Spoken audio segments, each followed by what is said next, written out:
Hoje nós vamos estar conversando sobre uma questão onde, alguns dias atrás, eu estava orando. Na verdade, eu tenho muito cuidado quando eu digo eu estava orando, porque eu sei que você já tem uma imagem assim, como quem eu vivo orando. Mas a gente vive em espírito de oração. Muitas vezes não quer dizer que eu estou ajoelhado orando. Mas eu estava com o meu pensamento no Senhor, quando de repente o Senhor me falou algo. Foi para uma pessoa especificamente. Mas desde aquele dia eu fiquei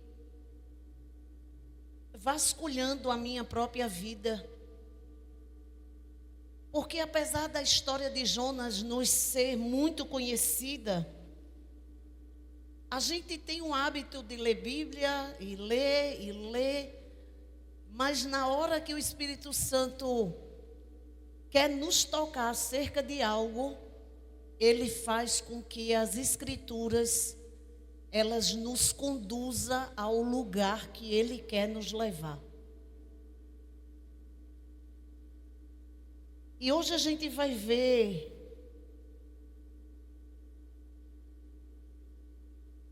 alguns textos onde eu estou aqui porque eu estou... Senhor, me ajude. A gente vai ver algumas passagens de textos onde, na verdade, a base dessa ministração de hoje à noite é nos levar a, não vou dizer assim, a sair daqui hoje já sabendo onde é que você tem que consertar. Mas eu quero que hoje o Senhor nos instrua de tal forma que a gente possa sair daqui, ao menos refletindo, pensando o que eu preciso reparar. Aonde eu preciso fazer reparos. Mas vamos para a palavra. Jonas, capítulo 1, diz assim a palavra do Senhor. A palavra do Senhor veio a Jonas, filho de Amitai, com esta ordem: vá depressa à grande cidade de Nínive e pregue contra ela, porque a sua maldade subiu até a minha presença. Mas Jonas fugiu da presença do Senhor, dirigindo-se para Tarsis. Desceu à cidade de Jope, onde encontrou um navio que se destinava àquele porto. Depois de pagar a passagem, embarcou para Tarsis, para fugir do Senhor. O Senhor, porém, fez soprar um vento forte sobre o mar, e caiu uma tempestade tão violenta que o barco ameaçava arrebentar-se. Todos os marinheiros ficaram com medo e cada um clamava ao seu próprio Deus. E atiraram, presta atenção nessa passagem, e atiraram as cargas ao mar para tornar o navio mais leve. Enquanto isso, Jonas, que tinha descido ao porão e se deitara, dormia profundamente. O capitão dirigiu-se a ele e disse: como você pode aí dormindo? Levante-se e clame ao seu Deus. Talvez ele tenha piedade de nós e não morramos. Então os marinheiros combinaram entre si: vamos lançar sortes para descobrir quem é o responsável por esta desgraça que se abateu sobre nós. Lançaram sortes e a sorte caiu sobre Jonas. Por isso lhe perguntaram: diga-nos, quem é o responsável por esta calamidade? Qual é a sua profissão? De onde você vem? Qual é a sua terra? A que povo você pertence? Ele respondeu: eu sou hebreu, adorador do Senhor, o Deus dos céus que fez o mar e a terra. Então os homens ficaram apavorados e perguntaram: o que foi que você fez? Pois sabiam que Jonas estava fugindo do Senhor, porque ele já lhes tinha dito: visto que o mar estava cada vez mais agitado, Eles lhe perguntaram: o que devemos fazer com você para que o mar se acalme? Respondeu ele: peguem-me e joguem-me ao mar, e ele se acalmará. Pois eu sei que é por minha causa que esta violenta tempestade caiu sobre vocês. Volte aí no versículo 12, e eu gostaria que você, apesar da sua versão, você lesse aí comigo. Respondeu ele, vamos lá? Peguem-me e joguem-me ao mar, e ele se acalmará. Pois eu sei que é por minha causa que esta violenta tempestade caiu sobre vocês. A palavra do Senhor em Provérbios, no capítulo 3, lá no versículo 5 diz: não se apoie no seu próprio entendimento, ou não se estribe no seu próprio entendimento. Apoiar, se escorar, confiar no entendimento. E entendimento não é só o que a gente pensa. É aquela coisa que a gente está com vontade de fazer e acha que pode fazer. Foi o que Jonas fez. Jonas ouve o chamado, mas não estava afim. Não quero.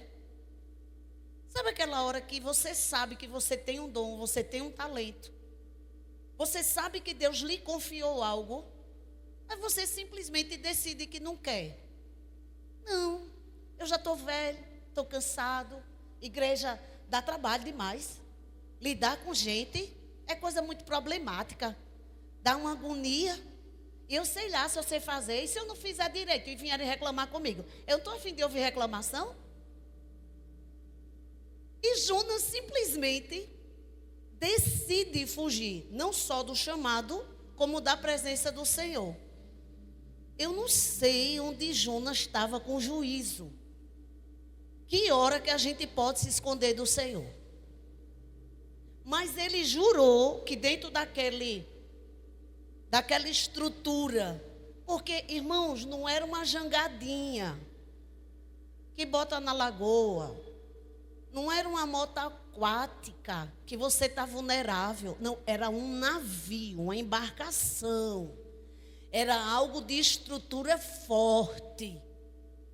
Ele desce e vai fazer o quê? Vai dormir, que afinal de contas, né, cansa, dá cansaço.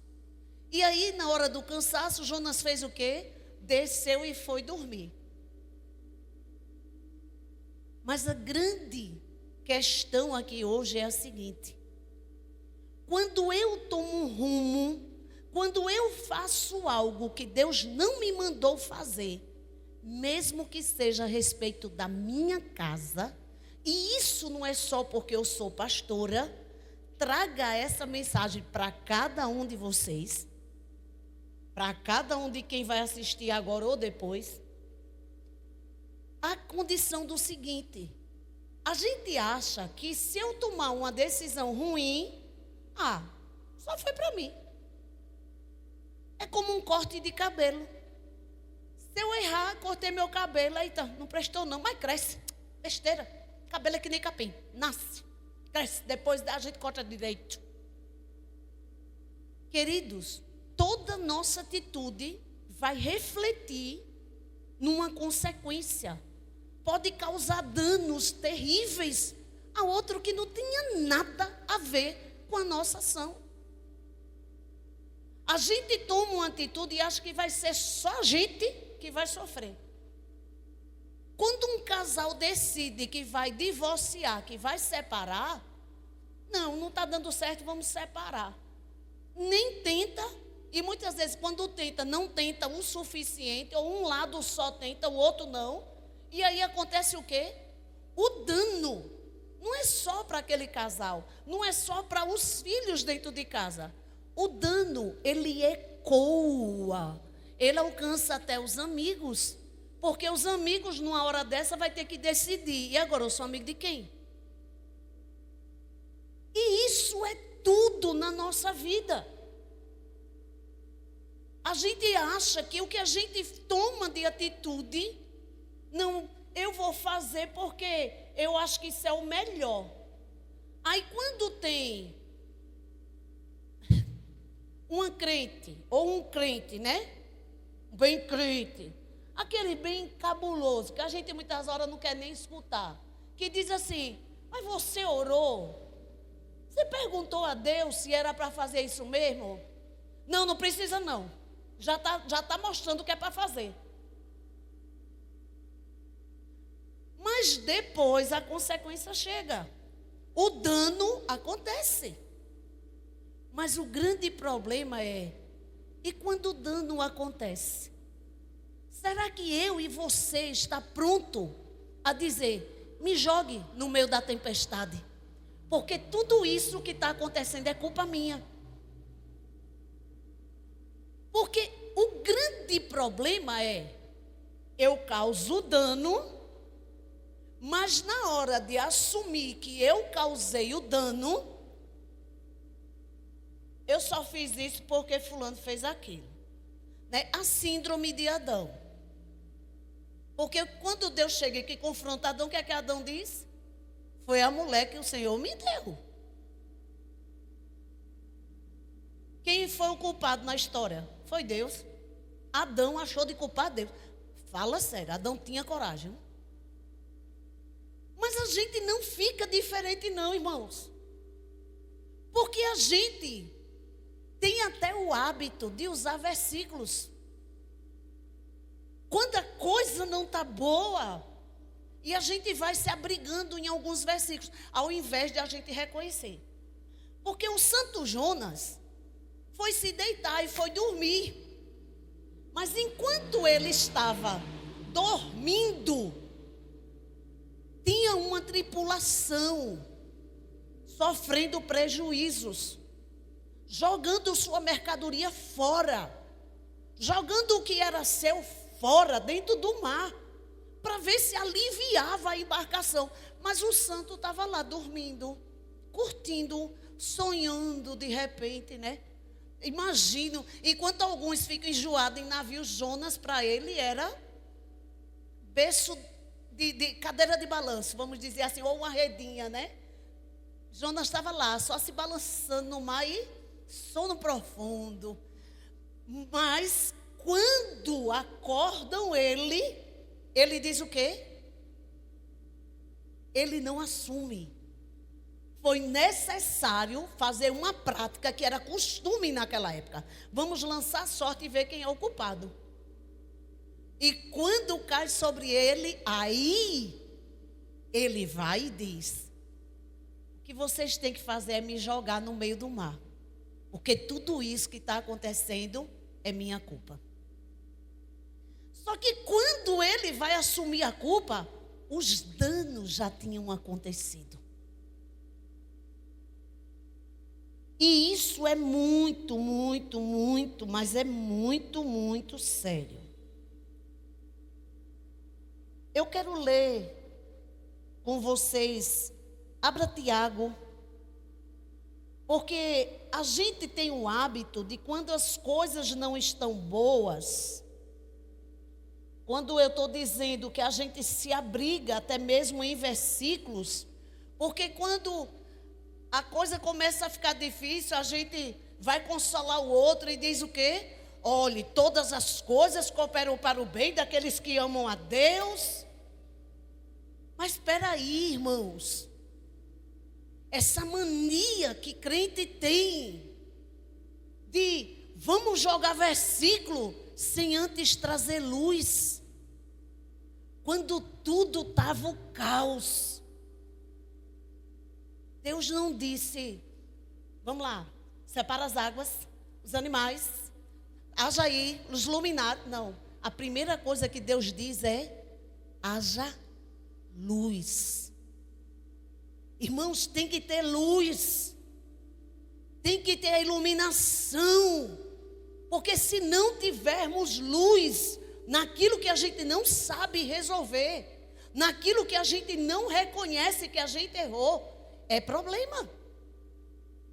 A gente vai ficar orando, guerreando, lidando muitas vezes com espíritos malignos, entrando em guerras que a gente não deveria nem chegar na porta. E a gente vai se metendo em situações e dizendo, como é que você está? Estou como Deus quer. Será? Será mesmo? Deus, na sua onisciência, jamais vai desperdiçar uma experiência ruim nas nossas vidas. Ele não vai deixar que as experiências ruins fiquem... Não, foi só uma experiência ruim. Não, Ele vai aproveitar isso, é claro. Porque Deus é muito econômico.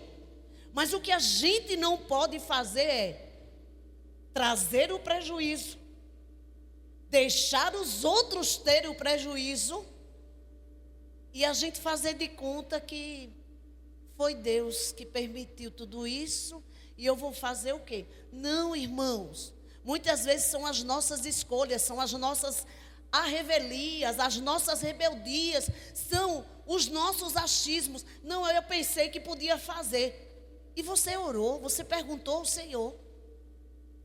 Irmãos, com toda sinceridade. Tem horas que eu paro diante do Senhor e eu digo, Senhor, meu Deus, até por isso eu tenho que orar. Porque tem coisa que eu queria simplesmente tomar a decisão e fazer. Não é que muitas vezes eu não faça, não, ainda não fui transfigurada. Eu ainda estou nessa carne pecaminosa. Mas eu gostaria muito de muitas coisas, eu simplesmente ter liberdade de chegar e fazer. E eu tenho, mas eu não sou doida. Porque muita coisa que eu fui fazer, quebrei cara. Sofri, me arrependi e tive que ressarcir aonde causei dano. Abre sua Bíblia em Tiago, no capítulo 1.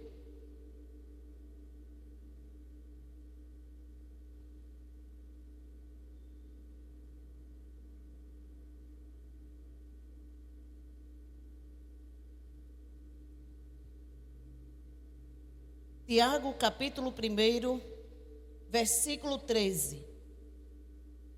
Quando alguém for tentado, jamais deverá dizer, estou sendo tentado por Deus.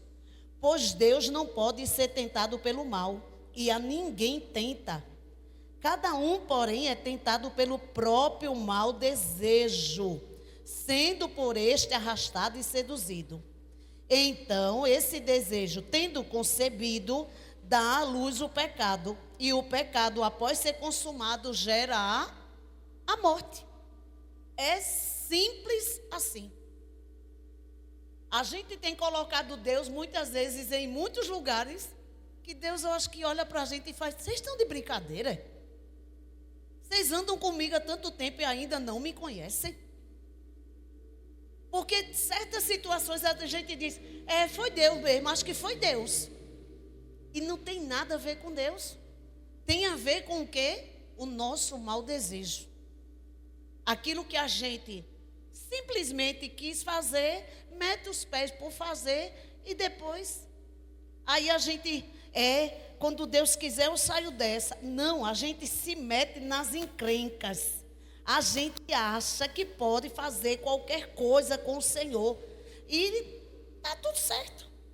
Eu sou de Jesus, eu já fui adotada, eu sou herdeiro, então eu posso tudo, porque tudo posso naquele que me fortalece. Não é bem por aí, né? E depois a gente fica quebrando a cara, dando murro em ponta de faca e não entende por que tantas situações adversas nós enfrentamos. Eu quero ler outra situação onde uma atitude trouxe dano. Porque o que eu quero que a gente saia daqui hoje é buscando ao Senhor. Porque a Bíblia diz, lá no livro de 2 Samuel, capítulo 22, versículo 29, Tu, Senhor, és a minha lâmpada, ilumina as minhas trevas, aquilo que está escuro em mim. Então, quando a gente não sabe o que de repente está acontecendo, o que é que estou fazendo, por que eu estou enfrentando, É preciso que o Senhor venha e traga luz. Porque quando a luz chega, irmãos, não tem como a gente dizer que não está vendo. E aí tudo tem que ser consertado.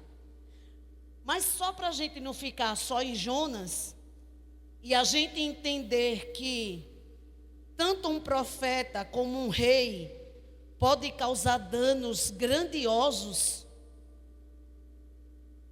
E a minha instrução hoje é que a gente aprenda. Abra sua Bíblia em 1 Crônicas, no capítulo 21.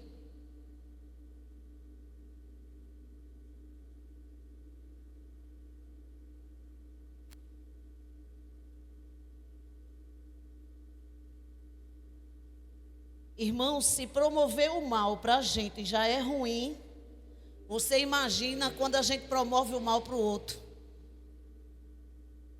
Quando uma decisão minha ou sua pode provocar o dano para outra pessoa. Isso é muito sério. Imagine para uma nação. 1 Crônicas, capítulo 21, diz assim a palavra do Senhor. Satanás levantou-se contra Israel e levou Davi a fazer um recenseamento do povo. Davi disse a Joabe e aos outros comandantes do exército: vão e contem os israelitas, desde Beceba até Dan, e tragam-me um relatório, para que eu saiba quantos são. Joabe, porém, respondeu: que o Senhor multiplique o povo dele por 100. Ó rei meu senhor, não são porventura todos eles súditos do meu senhor? Porque o meu senhor deseja fazer isso? Porque deveria trazer culpa sobre Israel? Mas a palavra do rei prevaleceu, de modo que Joabe partiu, percorreu todo Israel e então voltou a Jerusalém. Joabe apresentou um relatório, mas ele esquivou, ele não colocou no relatório 2 tribos. O rei Davi, o homem segundo o coração de Deus, induzido por Satanás. O homem que escreveu salmos, canções belíssimas, inspirações tão divinas, irmãos, ao ponto de que quando a gente pega um salmo e a nossa alma está bem abatida, a gente é fortalecido, é revigorado pelo Senhor. É esse homem que Satanás instiga a fazer o censo de Israel. É assim, eu ganhei muitas guerras, mas eu quero saber quantos homens eu tenho debaixo da minha liderança. Lá em Samuel você vai ver que a palavra diz assim: o Senhor mandou Davi, mas na verdade o texto original traz essa questão. É como aquela situação de Jó. Quando o diabo chega diante de Deus e diz: mas também, né, Jó só te adora porque o Senhor dá tudo a ele. É a mesma situação. É Deus dizendo: o homem segundo meu coração. E Satanás dizendo: mas também, né? Também, né? Agora, como é que o homem que para entrar nas guerras parava e perguntava: eu devo ir ou não devo ir? Aí o Senhor dizia: vai, mas eu vou de que jeito?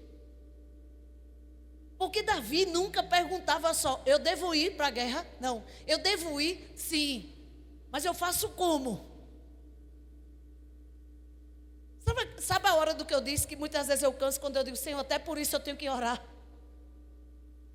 É isso que Davi fazia: eu devo ir para a guerra, vai, mas eu vou fazer como? E o Senhor dizia, o Senhor dava a estratégia de guerra para Davi o tempo todo, irmãos.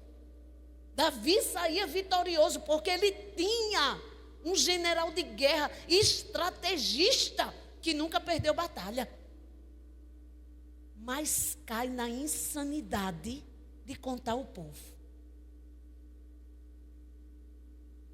E aí, a ira de Deus se se manifesta sobre Israel. E acontece o quê? Quando a ira de Deus se manifesta, toma praga. Quem foi que despertou a ira de Deus? Não foi Israel, foi o rei Davi, a autoridade máxima da nação. E aí, tome gente a morrer dentro da nação. E acontece o quê? Quando Davi, no versículo 8, olha aí, no 6 diz que Joabe não incluiu as tribos de Levi e de Benjamim. Aí no versículo 8 diz, então Davi, no 7 diz, esta ordem foi reprovada por Deus e por isso ele puniu Israel. Então Davi disse a Deus, pequei gravemente com o que fiz. Agora eu te imploro que perdoes o pecado do teu servo, porque cometi uma grande loucura. Ele reconhece que ele tinha feito uma loucura. E o que é que o Senhor faz? O Senhor desperta o profeta vai lá e fala com Davi. Bora lá, Davi, o Senhor está lhe dando opções para consertar o seu erro.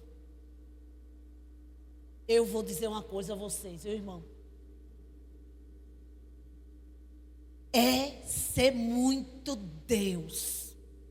E ser muito maiúsculo, negrito, com todas as luzes acesas em cima. Muito, muito bom. Porque Deus simplesmente podia dizer, vou matar você, Davi. Mas não, Deus dá 3 opções a Davi. Escolha aí o que é que você quer. O rei erra, reconhece o seu erro e Deus dá a opção. Sempre haverá uma porta aberta, dada pelo Senhor para cada um de nós, para que a gente reconheça onde eu errei, onde eu estou fugindo do Senhor. O que é que o Senhor está me chamando e eu estou insistindo em fazer outra coisa? Tem sempre uma porta aberta para que a gente se arrependa, conserte os nossos caminhos. O problema é se a gente vai parar e reconhecer e endireitar o caminho. Irmãos, não é bom despertar a ira de Deus. Não é bom. A melhor coisa é você ter Satanás como seu inimigo. Os humanos como inimigo não é boa coisa não, mas também você supera. Agora, se você se tornar inimigo de Deus, não adianta nem você pedir para morrer, porque até lá ele lhe acha. Então é melhor fazer logo as pazes. É melhor logo entrar no tempo da reconciliação. Buscar e dizer, eu pequei, eu errei, eu causei dano. Porque Davi causou dano, não foi para o palácio, não. Não, o palácio teve uma praga. Não, a nação sofreu com a atitude de Davi. Vamos lá para o versículo. Deixa eu achar aqui. Ainda aí, viu? Em Crônicas, versículo 17. 16, vamos para o 16. Porque eu já falei da praga, aí diz o versículo. Davi olhou para cima e viu o anjo do Senhor entre o céu e a terra com uma espada na mão erguida sobre Jerusalém. Então Davi e as autoridades de Israel, vestidos de luto, prostraram-se com o rosto em terra. Davi disse a Deus, não fui eu que ordenei contar o povo? Fui eu que pequei e fiz o mal. Estes não passam de ovelhas. O que eles fizeram? Ó Senhor meu Deus, que o teu castigo caia sobre mim e sobre a minha família, mas não sobre o teu povo. Depois disso, o anjo do Senhor mandou Gade dizer a Davi que construísse um altar ao Senhor na eira de Araúna, o Jebuseu. Davi foi para lá em obediência à palavra que Gade havia falado em nome do Senhor. Araúna estava debulhando o trigo. Aí eu vou para o 22. E Davi lhe pediu: ceda-me o terreno da sua eira, para eu construir um altar em honra ao Senhor, para que cesse a praga sobre o povo. Venda-me o terreno pelo preço justo. Mas Araúna disse a Davi: considera o teu, que meu rei e senhor faça dele o que desejar. Eu darei os bois para os holocaustos, o debulhador para servir de lenha e o trigo para oferta de cereal. Tudo isso eu dou a ti. O rei Davi, porém, respondeu a Araúna: não, faço questão de pagar o preço justo. Não darei ao Senhor aquilo que pertence a você, nem oferecerei um holocausto que não me custe nada. E aí Davi pagou, comprou a eira de Araúna e fez o sacrifício. É engraçado porque se utiliza muito essa passagem de não darei nada ao Senhor que não custe o meu sacrifício. Mas nesse caso aqui, estava custando, era a vida de pessoas. Não era um bem financeiro. Era a vida de pessoas que estavam morrendo debaixo de uma praga. E o que é que acontece nisso aí? Quando Davi ergue o altar e sacrifica ao Senhor, a praga é cessada. Agora, irmãos, sejamos honestos. Quando a gente faz uma brincadeira com alguém, uma brincadeira, e a gente vê que o outro ficou entristecido, abatido, como é que a gente fica depois? A gente se sente péssimo, não é verdade? A gente fica, me perdoe, a gente pede desculpa à pessoa, mas a gente tem momentos que a gente para e diz: por que eu fui fazer aquilo? Agora você imagina um rei que ouvia ao Senhor provocar uma praga sobre a nação. Saber que vidas foram mortas, vidas foram ceifadas por causa da sua atitude. No caso do profeta Jonas, o prejuízo foi financeiro, porque os marinheiros só jogavam as coisas. Mas no caso de Davi, o prejuízo foi gente morrendo. Até que a bondade do Senhor alcança ali Davi e muda e faz cessar aquela praga.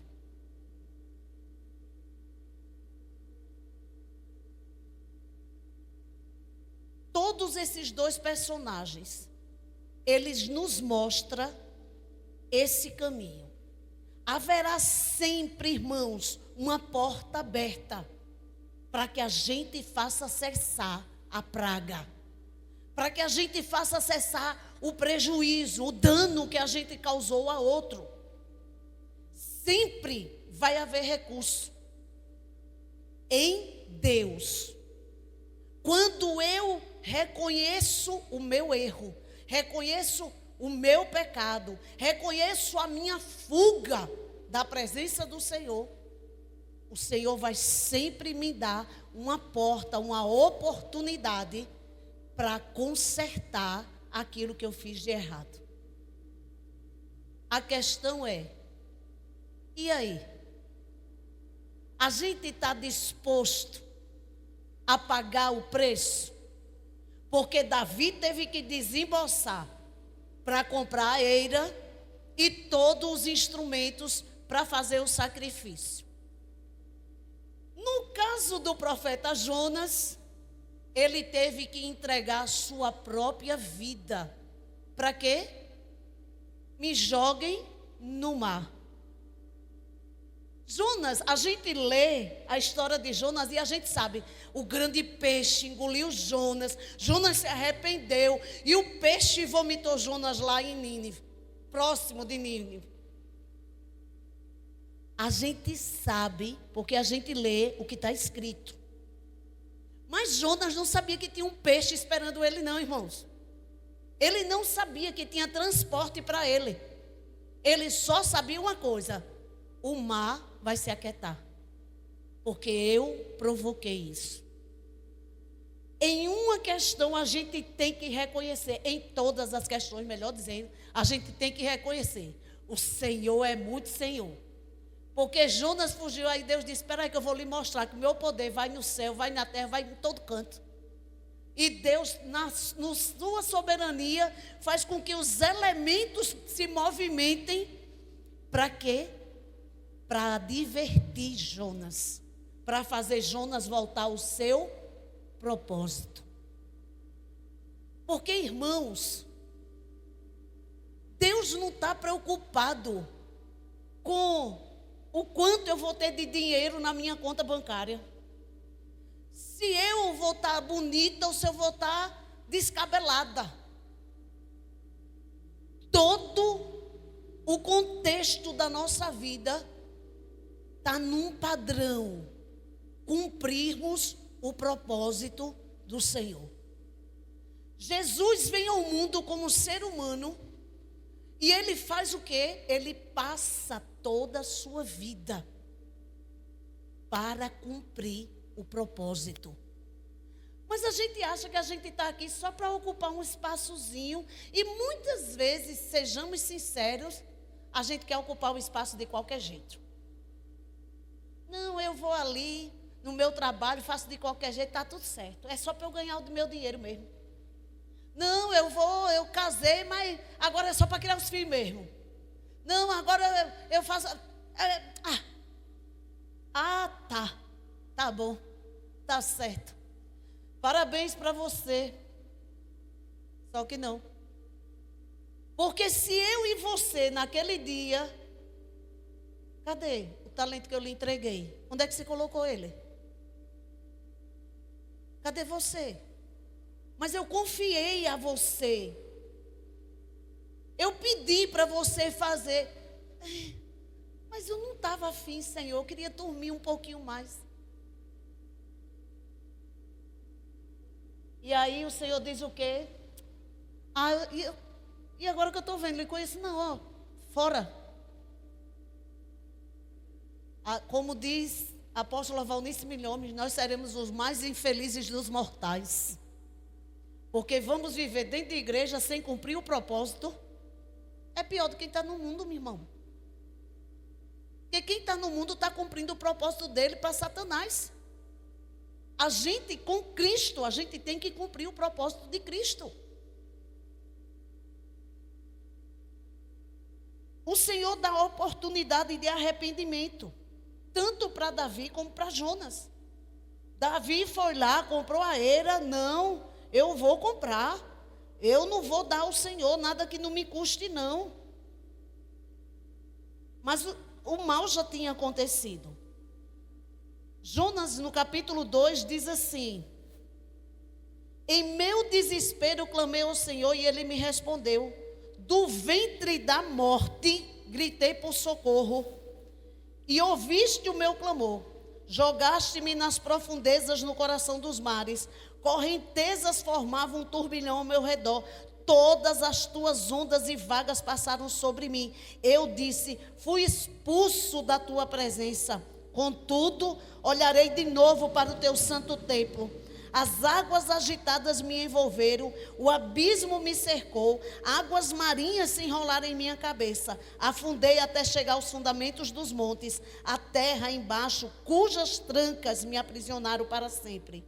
Mas tu trouxeste a minha vida de volta da sepultura, ó Senhor meu Deus. Que Deus é esse? Tão bom ao ponto de buscar quem simplesmente decidiu que não ia fazer o que ele disse que era para fazer. Abra a sua Bíblia em Eclesiastes, no capítulo 9.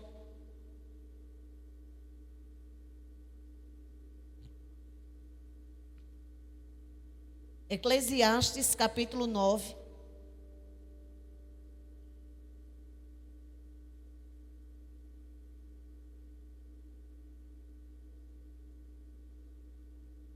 Irmãos, o nosso coração, já diz a palavra, ele é enganoso.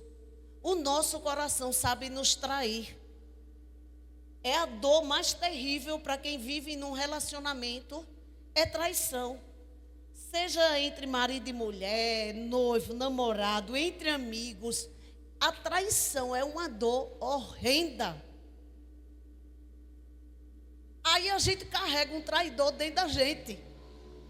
Mas a gente jura que pode confiar no traidor. Nesses sentimentos que a gente está vivendo esses dias aqui na nossa cidade de muito calor. Aí a gente fica, que calor é esse? Pelo amor de Deus, que calor, que calor, que calor. Se Deus começar a mandar chuva, vai começar o quê? Eita, misericórdia, não para mais de chover não, é? Eita, toda hora é chuva, chuva, chuva, chuva, chuva, chuva. E a gente não sabe o que quer. A gente come uma comida agora e termina de comer, faz, acho que não era isso que eu queria comer não. Por quê? Porque o traidor está dentro da gente. A gente consegue trair a gente. Quando a gente faz o quê? Quando a gente segue o nosso próprio coração, que é o entendimento. Eclesiastes capítulo 9, versículo 18. Diz assim a palavra do Senhor. Veja a partir do 17.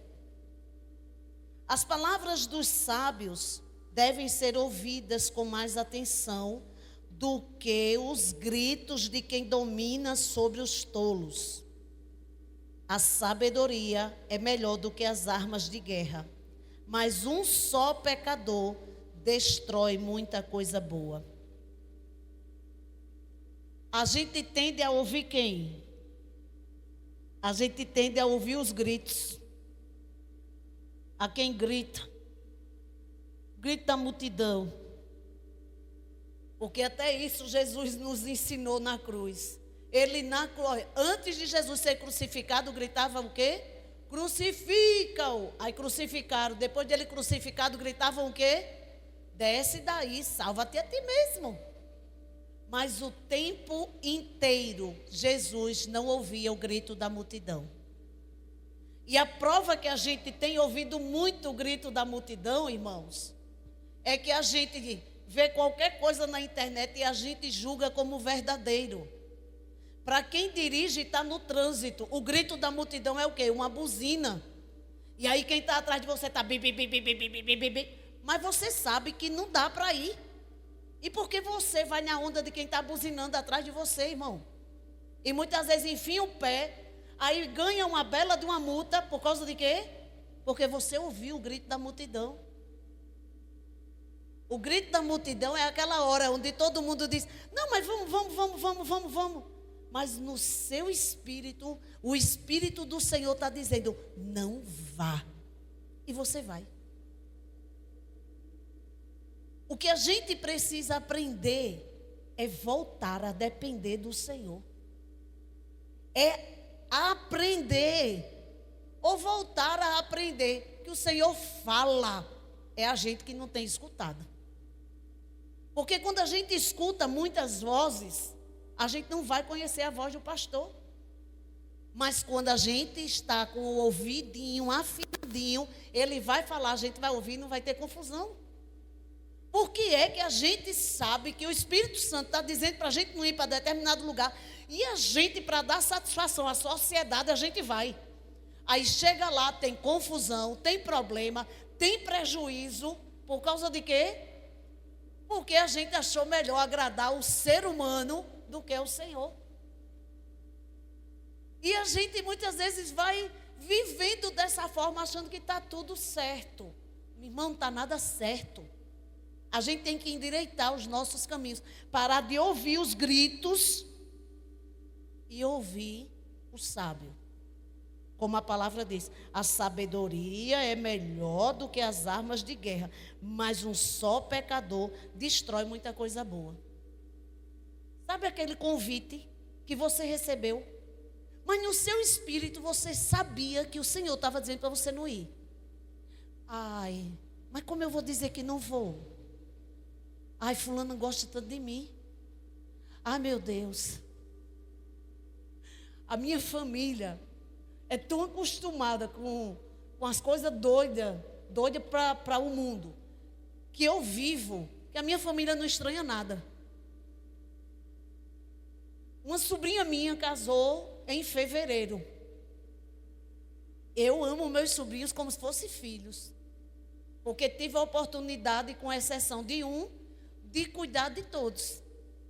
Então eu fui muito privilegiada antes de ser mãe. E aí o que acontece? Minha sobrinha casou, filha da minha irmã.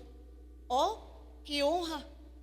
Recebemos o convite, mas aí os filhos começaram a trabalhar, então não podiam ir. Então tinha eu e o pastor para ir. Mas no meu íntimo havia não vá. E eu lutei muito.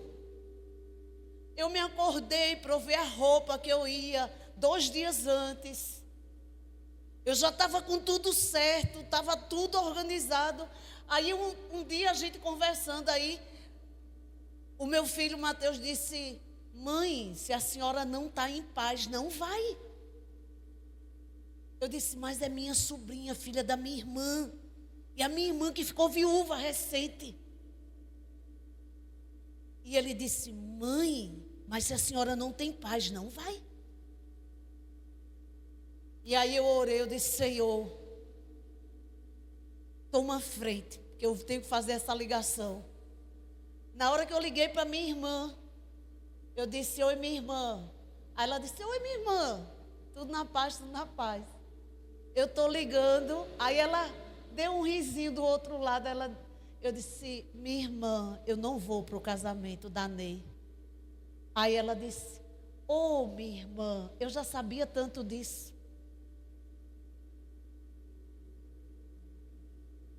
E ficamos em paz. Porque o nosso dilema, irmãos, é que a gente gosta de estarmos bem com todos. Não, eu não quero desagradar ninguém. Eu não quero que ninguém me tenha como uma pessoa chata. E o céu olhando para a gente e dizendo: sei. E quando a gente faz feito Jonas ou Davi, a gente se mete a fazer o que não era para ter feito. E as sequelas, os danos são grandiosos. Abra sua Bíblia em Jeremias. Eu já estou encerrando. No capítulo 10.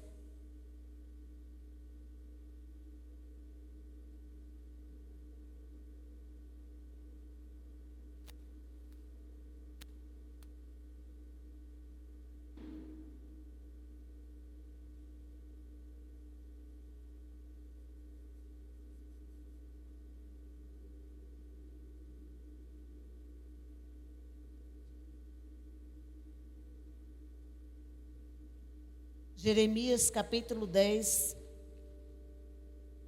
versículo 23. Eu sei, Senhor, que não está nas mãos do homem o seu futuro. Não compete ao homem dirigir os seus passos. Corrige-me, Senhor, mas somente com justiça, não com ira, para que não me reduzas a nada. Só esses 2 versículos. O profeta Jeremias era ótimo. O cara chorava, dizia que não ia mais, mas dizia: tu me iludiu, eu estou aqui de novo, Senhor. Mas na hora de orar, ele era muito preciso. Porque ele diz: olha, não está na mão do homem dirigir os seus passos. Mas quando a gente teme, irmãos, é Romanos capítulo 1, Deus os entregou. Essa é a pior frase que o ser humano pode ouvir. Deus os entregou. Significa dizer o seguinte: você quer ir? Vá por sua conta e risco. Não conte comigo. Isso é muito sério. Mas Jeremias diz o quê? Corrige-me, Senhor, mas somente com justiça, não com ira. Por quê? Porque a ira iria reduzir o profeta a nada. Vamos lá para meu contexto final aqui. Porque algo que a gente precisa entender é o seguinte: a tempestade veio, por quê? Porque Jonas foi fazer o que Deus não mandou. A praga veio sobre Israel, por quê? Porque Davi foi fazer o que Deus não mandou. Mas tanto a tempestade quanto a praga, no fim, redundaram no objetivo: trazer o coração de ambos de volta ao Senhor. De Jonas já foi mais difícil, né? Porque o cabinha no fim já vai questionar com o Senhor. Mas bom, Deus é Deus, né? Mas o que a gente vê com isso? Que muitas adversidades que nós enfrentamos, irmãos, por causa de sermos guiados pelo nosso traidor, chamado coração, sentimentos, porque não é o órgão, são os nossos sentimentos, as nossas emoções. Todas as vezes que a gente for atrás disso, a gente vai ser pego nessas situações. Mas Deus vai ter sempre uma proposta para nos trazer de volta. A questão é, até que hora? Porque a gente não pode desprezar o tempo da visitação. Isso é sério. Fique de pé, porque eu quero concluir deixando a reflexão do seguinte: para cada um pensar. E eu vou esperar que todos fiquem de pé mesmo, porque se você cochilar agora, você cai. Então fique de pé, fique de pé, fique de pé.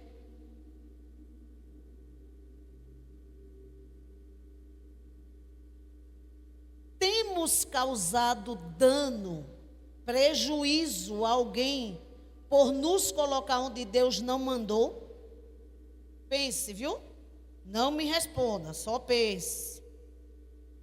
Como podemos parar o mal que iniciamos? E a outra pergunta é: estou disposto a ser lançado na tempestade? Porque eu quero que você saia daqui pensando no seguinte: se o seu dano, o prejuízo que você causou a alguém, foi no âmbito das finanças, é bom que você saiba que você tem que ressarcir. Sabe o que é ressarcir, né, irmãos? É dar de volta. Aí eu agora não tenho, problema seu, começa a juntar moedinha. Eu sinto muito, irmãos, mas eu vou dizer como eu ouvi a pregadora falando. Interessante que foi a pregadora Ruth Catala. Se eu, por acaso, morrer, depois que eu terminar de pregar, eu vou saber que eu morri ciente de que eu disse tudo que eu tinha para dizer. Então, se você causou dano, prejuízo financeiro a alguém, é bom que você procure uma forma de restituir aonde você causou o dano. Se o dano que você causou foi ferir, machucar e matar alguma vida, porque matar não é só quando a gente chega lá e mata, né? Pá, pá, pá, pá. Não é só assim. Muitas vezes nós somos culpados da morte de alguém. De que maneira? Com esse negócio que a gente carrega dentro da boca. Não é os dentes. Essa língua que inflama. Que a gente chega para o irmão que não conhece o outro e a gente começa a difamar. e você mata o outro. Você não sabe a pedra que o irmão carrega dentro do sapato dele, ele não tem como tirar, mas você chega para o outro e diz, viu que fulano manca? É horrível como anda. E o outro não quer mais nem chegar perto do irmão, porque o outro está mancando. E muitas vezes a gente causou dano com a nossa língua. A gente matou outro. Mas a gente teve coragem de matar. Mas aí a questão é, e agora? Eu vou ter coragem de ir lá no irmão e pedir perdão? E dizer, me perdoe, porque eu lhe causei mal. Porque eu falei daquilo que eu não devia. Porque eu lhe critiquei. Irmãos, é tão bom pregar, mas é tão ruim quando você termina de pregar e você recebe um zap com uma piadinha daquilo que você pregou, ou uma zombaria. Eu já vivi isso aqui no nosso meio. É triste, mas já. Mas uma coisa eu quero dizer para vocês. Eu digo todo dia a mim mesmo, o meu coração não tem direito de não perdoar antes de ouvir um pedido de perdão. Não tem direito, porque eu era escrava de Satanás. E Deus foi me buscar lá, onde eu estava, no mundo de treva, e me perdoou. Aí eu vou esperar que alguém me peça perdão? Eu não tenho tempo para perder com isso não, irmão. Eu tenho que me manter linda e formosa, porque eu sou casada com um homem lindo. Posso gastar minha beleza não, creme é caro demais. Eu não vou fazer botox, eu não vou fazer cirurgia plástica. Então eu tenho que fazer o quê? Tenho que me manter linda. Aí eu vou gastar a minha beleza por não perdoar, ficar amarga, azeda. Deus me livre. Azedinho, só suco de limão ou um mousse de limão, que é maravilhoso. Azedume de amargura, Satanás carregue ele, porque eu não quero.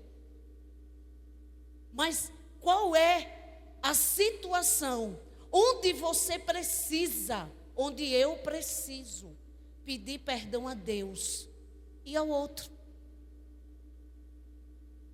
Você o sabe. E eu vou repetir o que eu disse no começo, e se eu não disse, vou dizer agora. A pregação hoje é para a gente pensar, repensar, avaliar, analisar e dizer, eu tenho que consertar. Porque muitas vezes a vida da gente, eu já orei, eu já jejuei, eu já fiz isso, eu já fiz voto, e nada muda. Porque muitas vezes tem um sangue gritando e Deus ouvindo. E isso é muito, muito, muito sério. Ministério de Louvor, vem para cá, por favor.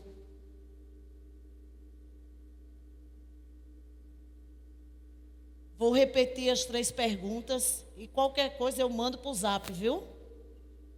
Temos causado prejuízo a alguém por nos colocar onde Deus não mandou? Como podemos parar o mal que iniciamos? Estou disposto a ser lançado na tempestade? E diga-se de passagem, nem eu nem você tem a história escrita ainda até o final, né?